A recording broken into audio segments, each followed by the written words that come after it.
So, Dean, you have had an incredibly long career in Hollywood, which is sort of a rarity. What keeps you going in the industry? Did you just call me old? I did not. I did not call you old. I said you had a long career. Those are different things. I'm a worker. I work hard. I come in prepared. I have a good attitude.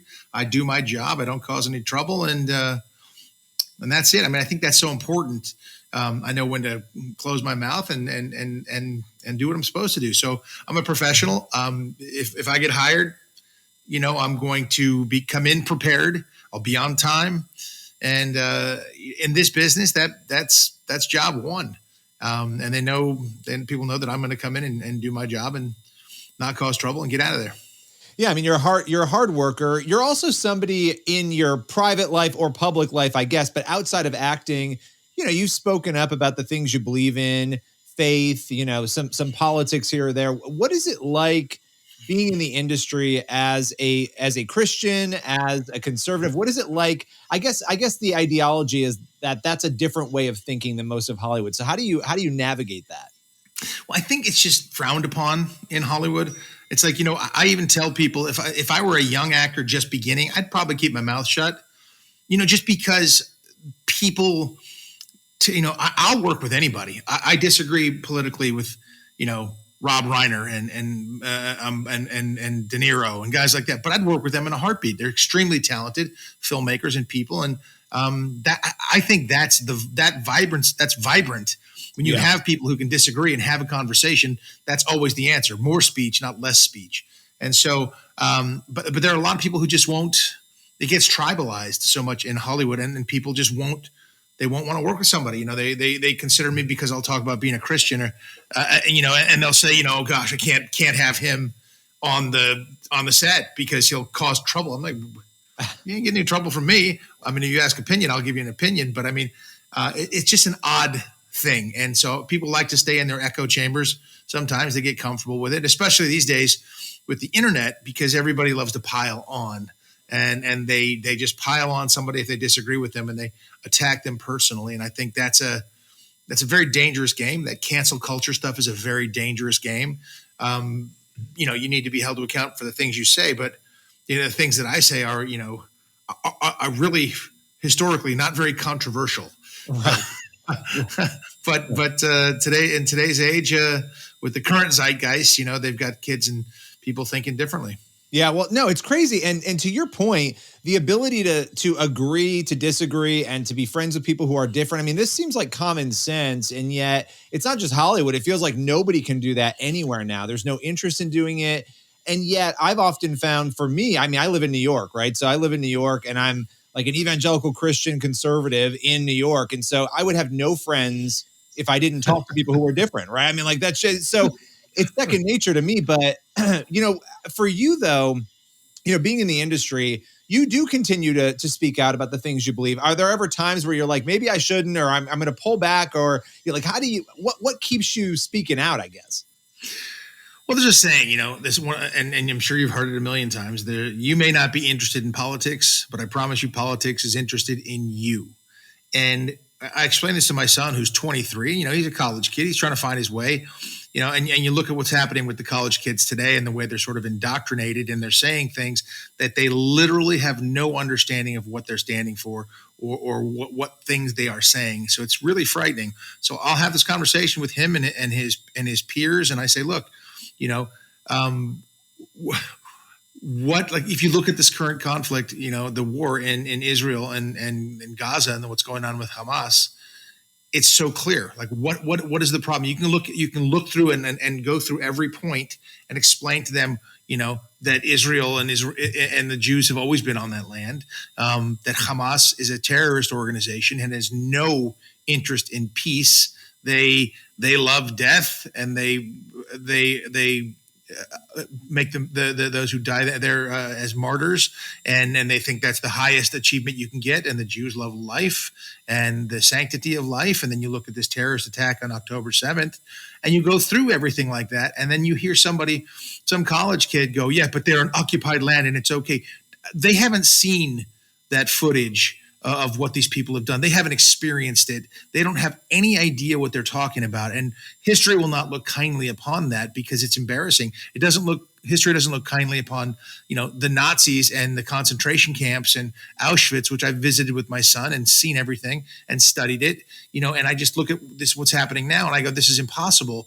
There's no way. They say, the one way for evil to prevail is for good men to stand around and do nothing. Well, at this point in time in my life and my career, I have to speak up because it's common sense. And if it's right and wrong, and if that hurts me in my business or my life, well, then there's no sense in this world, Well, And so I have to speak up. And Well, what are they teaching as a role these model kids? for my son? Sorry. No, I'm sorry. I mean, I'm interrupted, but like, what are they teaching these kids? Right? Like, you look at it and you think, how did we get to this place where you're watching almost immediately college students and adults, by the way, going out into the streets and supporting Hamas, essentially? Not everybody that was protesting was doing that, but some of them were. I mean, you just wonder very what much is going on. It's a brainwashing because no person could look at what happened to these young people at that music festival, who were full of people who literally were preaching peace between Palestinians and people in Gaza and Israel. Let's work together. Wonderful. Let's have peace. And so many of those people were actually advocates for the Palestinians who are locked in Gaza and who are prisoners in an open air prison because of Hamas, not because of Israel. They're on the border. They have a border to the south with another Arab country called Egypt. Why is that closed? It's not Israel. Israel isn't doing that. And the West Bank, they're not in an open air prison either because they have a predominantly Palestinian population just to their east called Jordan, which is 70% at least Palestinian. So these people aren't locked in. The people who are leading Hamas are billionaires, and they're not in Gaza. They're in Qatar, they're in Turkey, they're in Iran, and they're leading this from there. And so when you start breaking it down for people and show them that this is crazy, and you talk about the UNRWA schools and the things like that, and they just teach hate. One thing I've gone through is like, hate isn't natural. If you took a little Palestinian baby, a little Arab baby, and a little Jewish baby, and a Mexican baby, a Japanese baby, a black baby, put everybody in one little room and raised them together, they'd be brothers. Yep. And that's because that's what they're taught. But when they're taught hate, and when they're taught to hate a race or a religion or tall people or short people or men or women or whatever it is, that is the danger. And that's what these young people are. They're just getting it, and nobody's pushing back on it. I don't know. This Marxism is horrific. Study it, look at it, and then think about, I mean, the beauty, here it is summed up in one thing. When you see, gays for Palestine, if you want to be gay in Gaza, they're going to kill you, or you're going to spend 10 years in prison. How you can advocate that? Everybody jokes about it. It's like chickens for Kentucky Fried Chicken. It doesn't work. It's crazy. So people just need to be educated, and they're not being educated correctly. And I'm not quite sure what the agenda is, if it's the George Soroses of the world doing that, or if it's these Marxists in education. But that's why I speak up, because these words need to be heard from people who are, they say politics are downstream from culture. Well, I work in the culture world. I make movies. I make television shows. So I want my voice to speak for truth. And I stand by everything I've said. I've made documentaries 2 years ago, 3 years ago, 5 years ago. Time passes. I made a documentary called Hate Among Us, and we won an Emmy for that, and that was great. And it talked about the rise of antisemitism in Europe and here in the United States, and it warned that it's growing and it's getting more dangerous because it's being taught, and hate is taught. And then what happens? This, and I wish we had been wrong.